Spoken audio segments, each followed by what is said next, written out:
Assalamualaikum warahmatullahi wabarakatuh. Kita coba membahas soal simulasi KSM provinsi untuk anak-anak yang besok akan ujian. Mudah-mudahan bisa bermanfaat. Di sini kita lihat nomor satu ada topik aspek geografi ya. Mempelajari aspek spesifik one type one phenomenon dalam ruang permukaan bumi. Kajian geografi seperti penduduk, sejarah, transportasi, politik, dan berbagai fenomenanya. Yang lain dikenal sebagai istilah apa?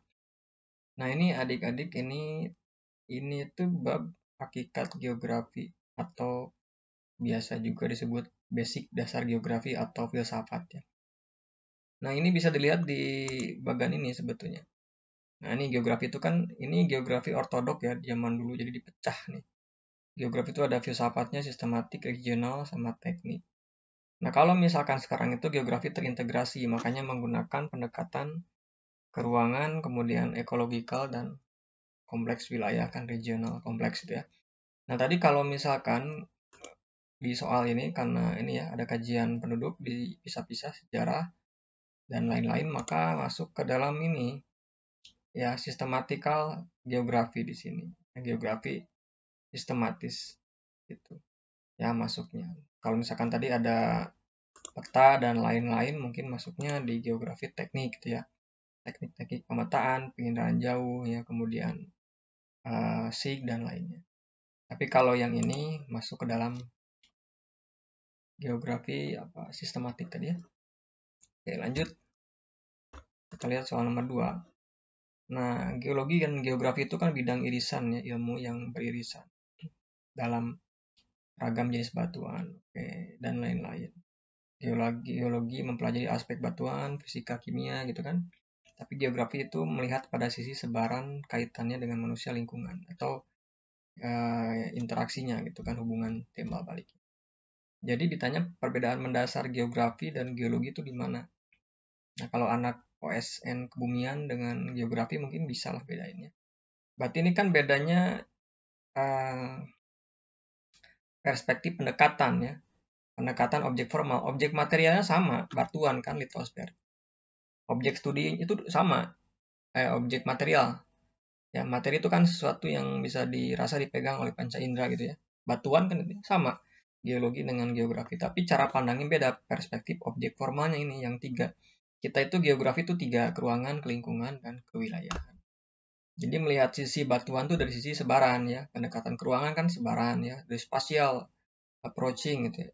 Kemudian ekologikalnya, timbal baliknya apa dengan manusia misalkan atau dengan makhluk hidup. Jenis batuan tuh apa manfaatnya. Jadi perspektif objek formal gitu ya. Itu. Nah, ini bukan objek material. Kalau objek material itu yang tadi ya, si batunya tadi, litosfernya tadi itu objek material. Oke. Di sini ada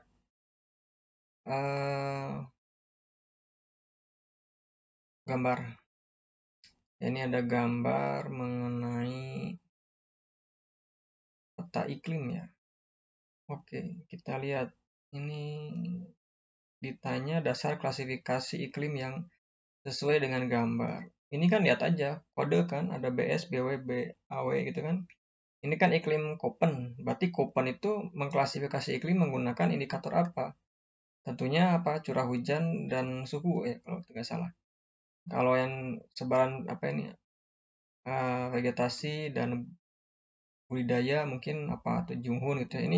Ini klasifikasi iklim anak-anak. Jadi kalau ini diingat aja yang iklim kode-kode gini ya dari mulai A, B, C gitu kan. Maka ini termasuk kategori kombinasi curah hujan dan suhu. Jadi Köppen itu mengkategorikan iklim jadi kayak gini, indikatornya tadi curah hujan dan suhu. Nah, maka kalian baca lagi mengenai misalkan Schmitter boson ya, itu kan pakai apa? Rata-rata bulan kering, bulan basah ya. Kemudian iklim Oldeman itu apa? Bulan basah berurutan ya. Nanti dengan itunya manfaatnya seperti apa?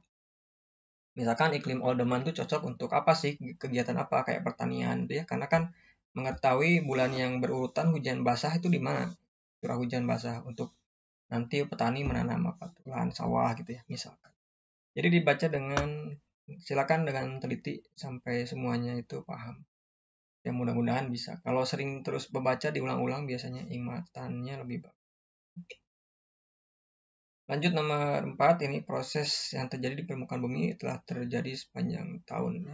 Waktu dalam geologi itu ada istilah the present is the key to the past. Jadi kondisi saat ini tuh bisa melihat kondisi di masa lalu. Nah, ini apa konsep geologinya? Ini hukum-hukum geologi dasar ya. Jadi ini kalau nggak salah ada banyak ya, kita lihat ini hukum uniformitarianisme. Nah, ini geologi ya. Nah, jadi ini macam-macam. Ada beberapa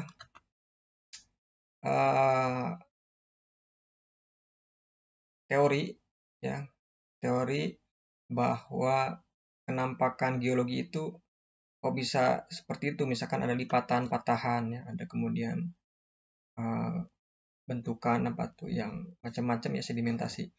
Nah, kalau tadi the present is the key to the past itu yang ini uniformitarianisme ya, ini karyanya siapa? James Hutton ya.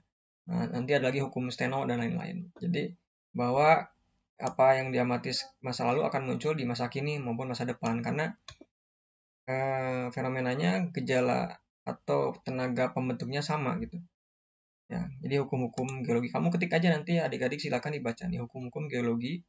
Nah, ada hukum misalkan superposisi. Nah, kalau superposisi ini Steno tadi bahwa lapisan batuan yang di bawah umurnya pasti lebih tua kan, jadi pengendapan tuh ya bertahap itu hukum standarnya gitu. Jadi kalau belum ada pembalikan relief, maka kayak kue lapis, si lapisan paling bawah itu paling tua gitu. Ada juga yang horizontalitas sama Steno ya, bahwa lapisan sedimen diendapkan horizontal pada dasarnya sejajar dengan bidang permukaan di mana lapisan tersebut diendapkan. Oke. Jadi ini susunannya kayak gini ya gitu ya. Jadi sejajar gitu. Nah, kemudian misalkan ada lagi hukum original continuity gitu ya, bahwa lapisan sedimen diendapkan terus-menerus berkesinambungan sampai batas cekungan sedimentasinya. Nah, gitu. Jadi kayak gini, ini hukum sedimentasi gitu ya. Ada juga lateral continuity bahwa lapisan sedimen mengalami kemanerusan tapi lapisan tersebut dipisahkan oleh lembah. Ini kalau misalkan erosi ya. Kalau kalian misalkan ke suatu lembah ada kayak gini nih pemukiman di sini, tapi ada bidang batuan yang sama lapisan kiri kanannya, mungkin ini ya lateral continuity. Ini kena erosi bisa, kena bencana banjir bisa ya, atau ada amblesan gitu ya. Karena geologi itu seperti itu prosesnya, endogen, eksogen. Nah, silakan nanti baca ketik aja hukum-hukum geologi. Kalau ini jawabannya uniformitarianism ya, yang itu. Kalau stratigrafi kan ini ya mempelajari susunan perlapisan batuan. Oke, nomor 5 ini ada fenomena litosfer sangat beragam. Ada ayatnya, wah rojatil ardu asqat sekolah. Wah rojatil ardu sekolah. Oke, Al-Zalzalah ini kan adanya penerobosan ini ya, magma ini terkait dengan vulkanologi gitu ya.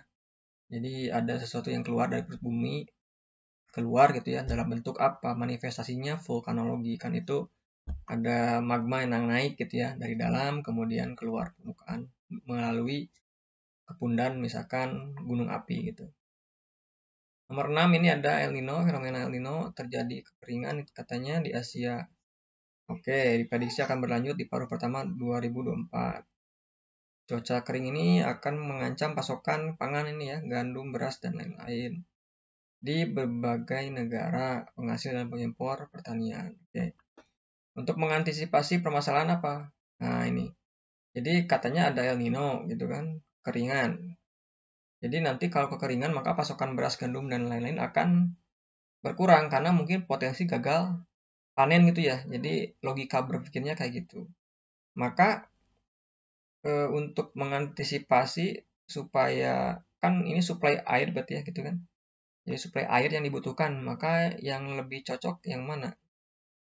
Kalau saya lebih yang C ya, pasti irigasi waduk supaya ini ketika terjadi El Nino panjang maka waduk dan irigasi ini bisa menyuplai tadi daerah yang kekurangan air gitu. Mungkin mitigasinya ini strukturalnya kayak gini. Gitu. Karena memang kondisinya kan long term itu ya, cuaca dengan curah hujan rendah gitu kan. Sementara produk-produk ini butuh air gitu kan. Nah, jadi mungkin yang C ini. Ya. Di sini ada lagi Al-Quran, penggalan ayat Quran. Nah, ini saya terjadinya presipitasi merupakan fenomena alam yang terjadi akibat kandungan air dalam udara melebihi kapasitas maksimum. Oke, ini maknanya apa? Nah, jadi ini saya kurang paham ayatnya, nanti silakan kalian yang tahu ya. Gitu. Nah, gimana ini kayaknya untuk ayat-ayat yang berkaitan dengan proses pembentukan hujan, gitu ya. Apakah karena pergerakan angin atau apa ya? Kalau yang saya pernah baca sih mengenai itu karena adanya ditiupkan oleh Allah Subhanahu wa taala awannya, sehingga dia kemudian bisa menggerakkan itu awan dan hujannya berpindah ke tempat lain atau apa gitu ya. Kalau saya yang seingat saya, tapi yang lainnya mungkin ada lagi, silakan disesuaikan dengan konteks ayat ininya ya, katanya, karena saya nggak paham ini ayatnya ukurannya yang mana, nggak disebutkan.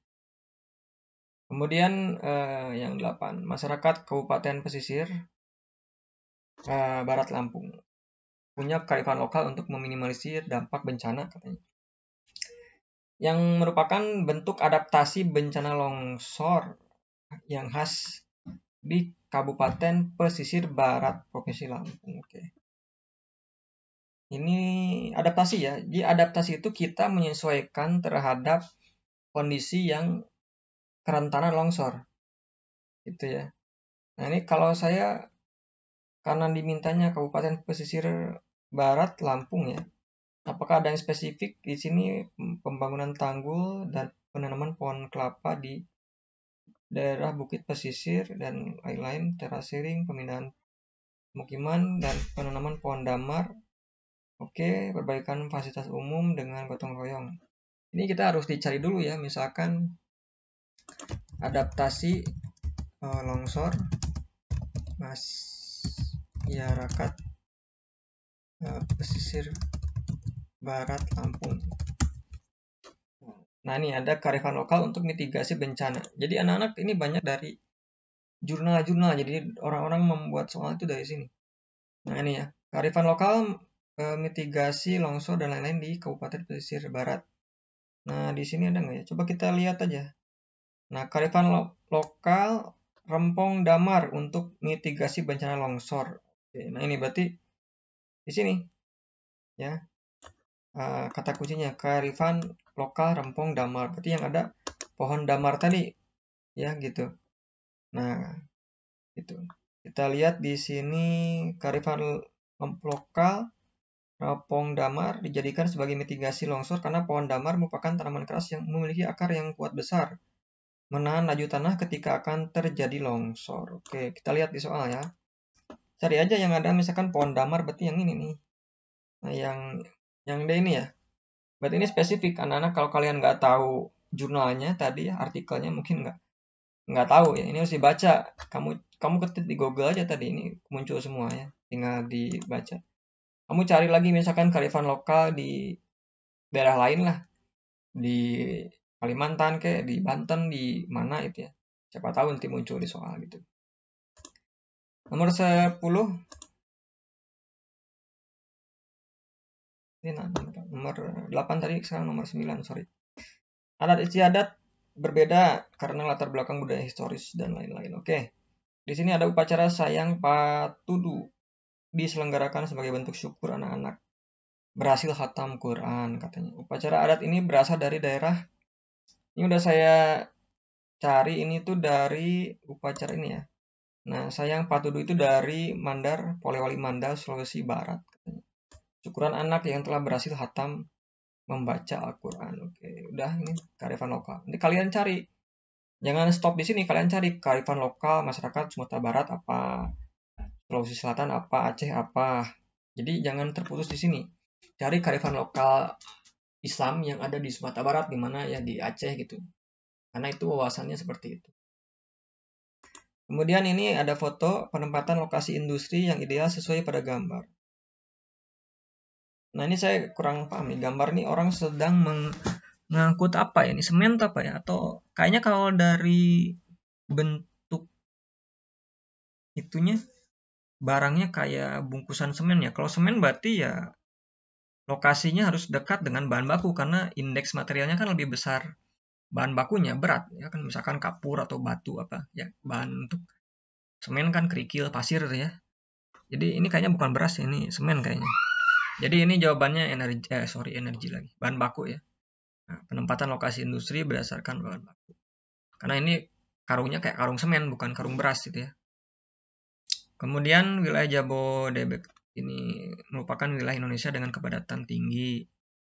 Perkembangan fisik yang melewati batas administrasi sehingga tidak bisa membedakan kota satu dengan lainnya. Ini apa? Jadi ini ada kota-kota, tadinya kan hanya Jakarta, kemudian berkembang ya di pinggirannya, di periphery areanya. Kemudian kota-kota satelit tadi jadi besar sehingga kayak nggak ada batas lagi. Kota yang tadinya kota pinggiran itu sama jadi kota besar. Itu dalam eh, fenomena geografi itu kayaknya ini sehingga tidak membedakan. Ini konurbasi ya, karena dia itu, coba kita lihat gambarnya ada kayak konurbasi ini. Nah ini, jadi pengembangan kota yang ketika dua kota lebih kawasan tumbuh bersatu sehingga entitasnya besar dan terhubung. Jadi kayak tidak lagi ada batas, misalkan Jakarta, Bekasi, Tangerang gitu ya. Jadi ini kayak semuanya ini mega kayak apa, nyambung ya. Dulunya kan terpisah, dulunya Jakarta doang yang besar. Kemudian di pinggiran merangsek ya, jadi berkembang pesat karena kebutuhan ya, bikin rumah dan lain-lain. Akhirnya dia itu berkembang sehingga ini kayak tidak lagi ada perbedaan antara Jakarta dengan kota-kota di sekitarnya, ya kota-kota besar semua gitu ya. Ini namanya basi seperti itu. Oke. Kalau tadi misalkan istilah lain komuter kan bolak-balik ya. Kalau megapolitan tuh kota-kota kota besar yang ada satu jalur ya, line. Kayak New York ya, Boston, kemudian apa tuh? Di Amerika ya Washington DC gitu kan. Kalau primate itu kota terbesar lah di dalam satu negara ya itu. Dalam hal ekonomi biasanya itu namanya primate city, kota terbesar di dalam satu negara dalam hal ekonomi. Kemudian pola pemukiman, ini ada desa dataran tinggi dipengaruhi kondisi morfologi relief gitu ya. Dengan kecenderungan pembangunan tergantung kesuburan tanah, sumber air, dan sumber daya alam lingkungan. Oke. Pola pemukiman desa sesuai dengan karakteristik yang disebutkan. Kita lihat nih. Tergantung kesuburan tanah, sumber air ya. Kalau misalkan pegunungan itu sumber airnya tidak berkumpul di satu titik, maka dia akan menyebar ya. Kalau kesuburan tanahnya kan beda-beda misalkan, maka dia cenderung akan menyebar gitu kalau di pegunungan gitu ya. Sumber airnya kan bisa di mana-mana gitu kan ditemui ya, karena daerah tangkapan air itu kan pegunungan tuh. Jadi nggak hanya di satu titik kayak dataran rendah gitu. Nah, kalian pahami lagi pola memanjang itu apa di sungai, rel kereta gitu kan. Ada pola yang memusat di daerah lembah, di daerah apa sebuah cekungan ya, itu misalkan ada danau gitu kan. Oke. Kemudian ada kartografi menjadi ilmu penunjang dalam geografi. Bla bla bla. Kemudian ada perkembangannya, ilmu kartografi mengalami perbedaan makna sebelum dan sesudah. Oke. Kalau sebelum 60-an itu kartografi itu kan proses pembuatan peta. Kalau saat ini gimana? Nah, kalau saat ini membuat peta. Kalau saat masa lalu membuat peta. Kalau sekarang itu adalah dengan kalau saya memperluas informasi geospasial ini. Jadi kan dengan data di map, misalkan Google Earth, Google Map kan itu udah informasinya sudah macam-macam, tidak hanya peta juga. Ada data atribut kan, ada misalkan jalan raya, jalan lagi macet kan kelihatan traffic ya. Ada kota-kota di mana lokasi ATM, di mana lokasi atribut pom bensin, dia kan bisa muncul gitu ketika diklik. Jadi kayaknya di sini malah memperluas informasi geospasialnya, lebih banyak lagi.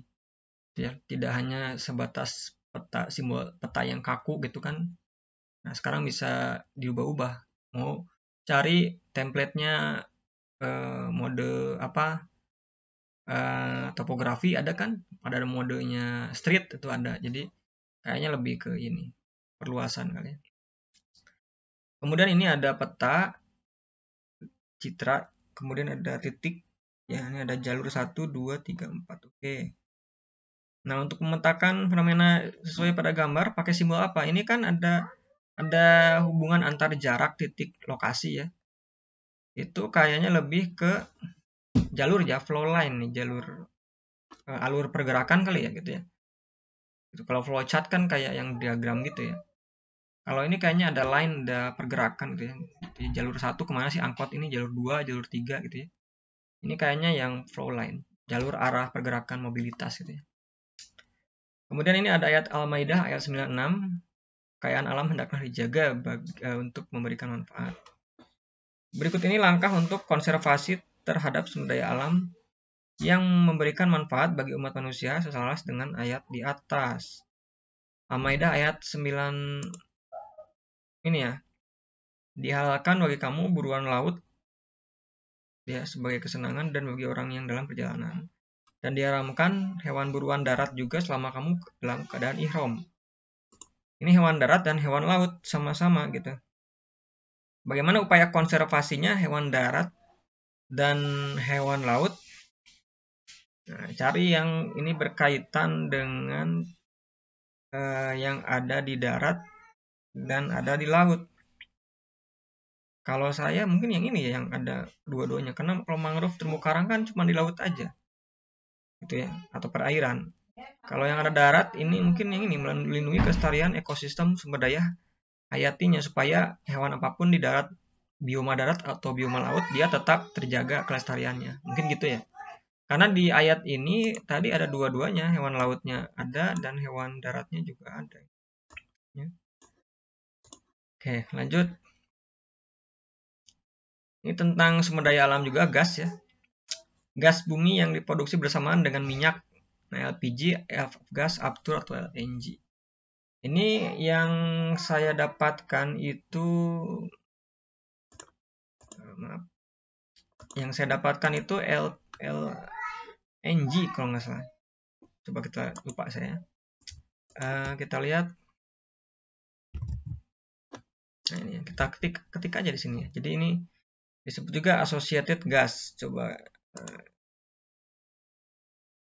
kalau yang misalkan tadi gas bumi diproduksi dengan minyak bumi barengan, jadi minyaknya dapat nanti gasnya disuling juga ya dapat ya. Ini coba kayaknya coba lihat.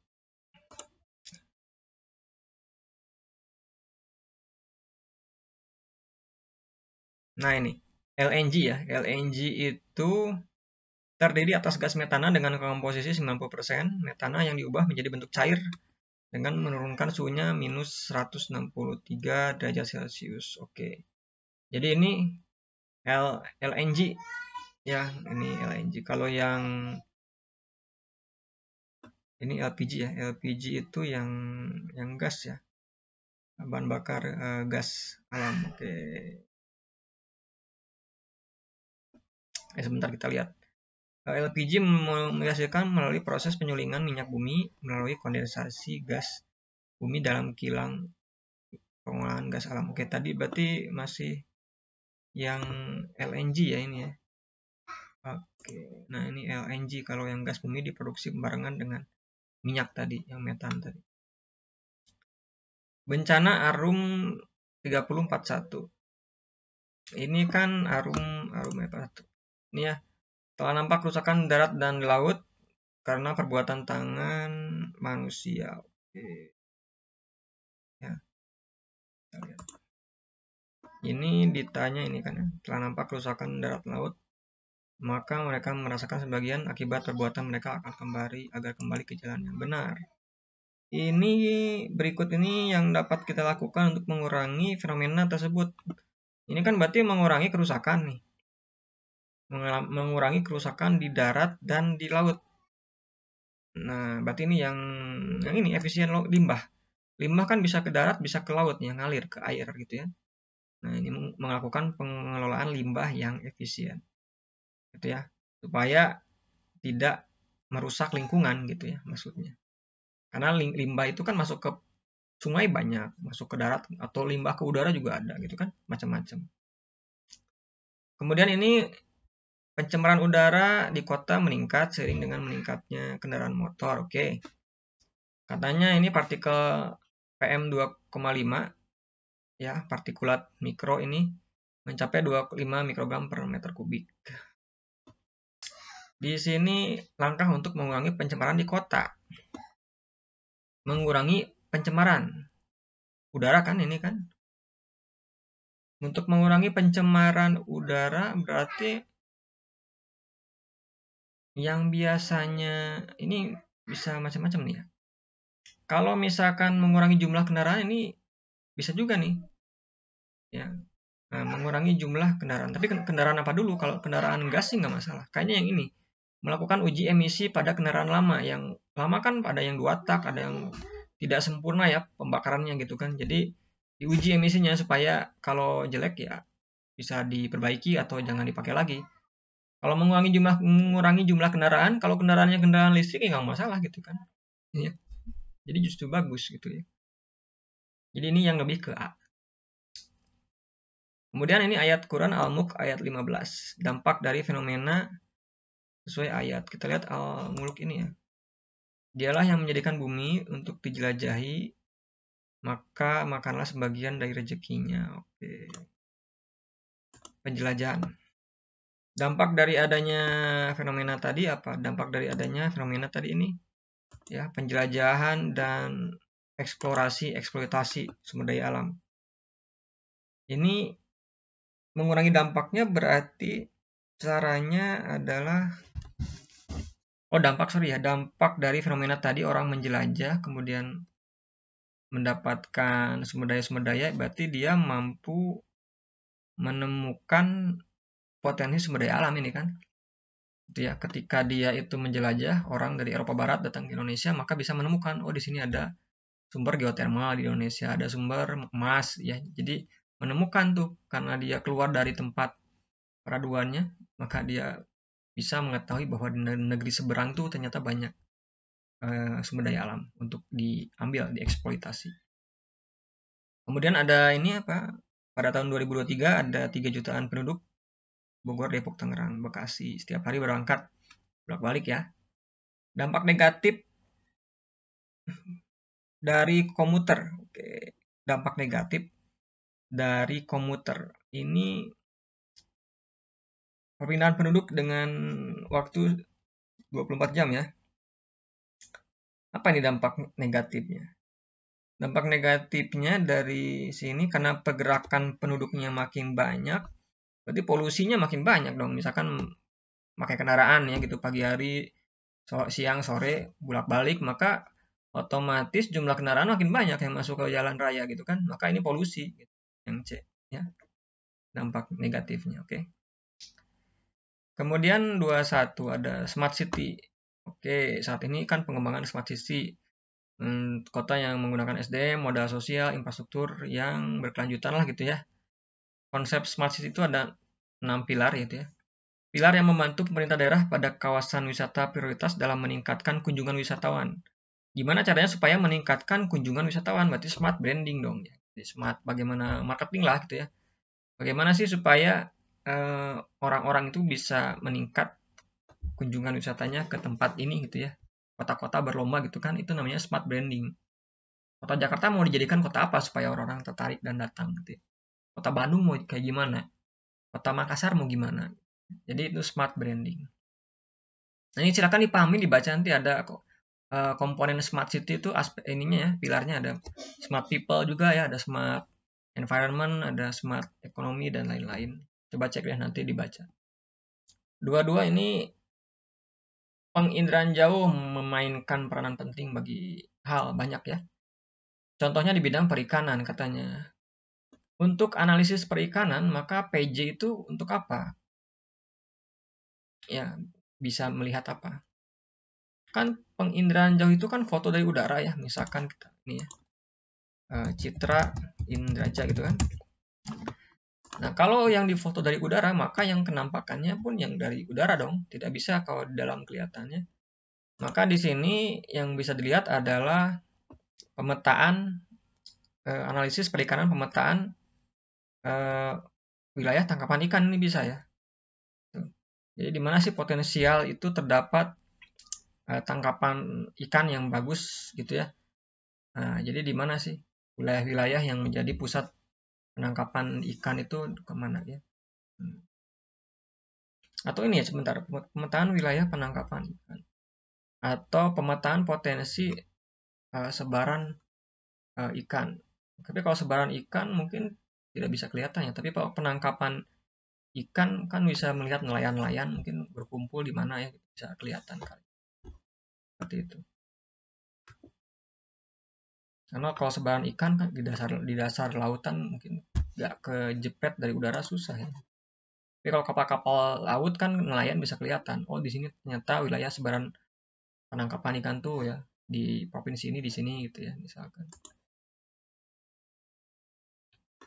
Oke, kemudian ini citra satelit PJ macam-macam, ada resolusinya ya, spasial, spektral, temporal, radiometrik. Ada citra resolusi menengah, ada sedang, ada tinggi. Ada rendah, ada sedang, ada tinggi lah gitu ya, menengah. Makin tinggi resolusi ya makin bagus kan kualitas gambarnya. Nah, ini kita ketik aja di sini misalkan citra satelit, citra Indraja resolusi sedang, tinggi, misalkan rendah. Nanti muncul gitu ya. Nah, kita lihat satelit mana yang rendah, yang sedang, yang tinggi. Oke. Nah, ini kita yang resolusi menengah ya.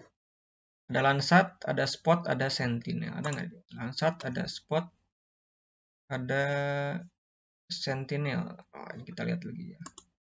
Kemudian ada kalau Ikonos, ada Himawari. Kita lihat lagi di sini ya.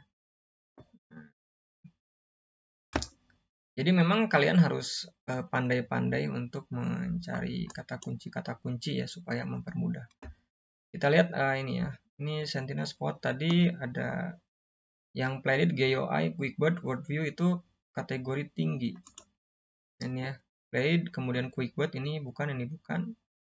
Ya, kemudian ada WorldView bukan. Berarti yang ini nih. Ya, yang ini. Yang WorldView, yang QuickBird, yang NOAA. WorldView, QuickBird, Playdit ini WorldView, QuickBird ini Playdit ini tinggi ya. Ini tinggi, berarti bukan. Berarti jawabannya yang ini C. Oke, kemudian sistem SIG itu banyak toolnya dan untuk dianalisis di berbagai bidang. Ada nearest neighbor, jadi analisis tetangga terdekat katanya. Contoh analisis tetangga terdekat apa ini? Ya, analisis tetangga terdekat. Coba lihat ya. Analisis tetangga terdekat. Oke. Nah, ini kan untuk menentukan pola penyebaran pada suatu pemukiman. Pola penyebaran pada suatu pemukiman. Misalkan apa penyebaran? Mungkin ya tingkat kriminalitas kali ya. Kalau misalkan dalam pemukiman, misalkan mana daerah yang rawan kriminal ya, gitu. Nah, gitu. Jadi contohnya seperti itu sih. Coba pola penyebaran titik-titik lokasi tempat dengan satu pola acak. Oke. Jadi ini kayaknya bisa untuk menentukan macam-macam ya. Gitu. Karena dia akan kelihatannya kayak gini. Coba kita lihat gambarnya. Saya udah lama soalnya bacaan ini ya. Misalkan kelihatan sebaran seperti ini. Berarti ini apa nih kalau kayaknya tingkat kriminalitas bisa kali ya. Yang mana yang paling banyak titik terjadi kriminal atau tidak mungkin ya. Gitu. Di wilayah mana gitu. Ya, kayaknya yang termasuk yang ini yang A ya. 25 teknik yang digunakan Pak Cahya analis GIS untuk pembuatan peta zonasi lokasi pengungsian yang aman dari kejadian letusan gunung api. Oke. Ini jenis-jenis teknik analisis GIS. Kalau tempat aman itu kan berarti dia pakai buffering ya.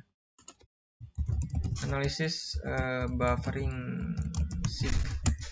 Nah, ini karena dia itu perlu kan per lokasi ya. Nah, zona misalkan makin dekat dengan kawah maka zona merah gitu kan. Nah, gitu ya. Kalau makin jauh berarti zona hijau layak untuk dihuni misalkan ya. Jadi ini termasuk ke dalam buffering. Nah, ini ada zonanya. Makin keluar makin aman gitu ya.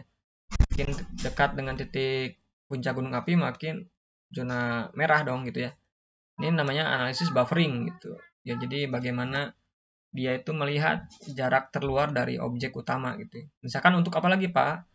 Misalkan pelebaran jalan trotoar bisa ya ini kan. Bisa juga. Atau analisis buat sempadan sungai berapa meter gitu ya untuk pelebaran ininya sempadan sungai misalkan bisa. Oke. Nah, nanti dibaca lagi aja ya anak-anak ya gitu. Apa itu overlay ya yang timpang susun ya, networking yang jaringan ya gitu ya, interpolasi itu apa. Silakan dibaca lagi. Oke. Itu contoh bagaimana ini soal yang tadi ya. Mudah-mudahan sih malam ini ada yang silakan dipelajari ya dibuka-buka dan nanti kalian pokoknya harus fresh besok ya jangan kurang tidur juga ya harus makan yang bagus juga dan jangan nanti misalkan kelaparan ya pas ujiannya gitu kan. Jadi harus fresh. Oke, terima kasih. Mohon maaf kalau ada yang tidak tepat silakan dikoreksi aja ya karena ini terima kasih kepada tadi ada yang sudah ngirim soalnya. Silakan untuk berkompetisi semaksimal mungkin. Assalamualaikum warahmatullahi wabarakatuh.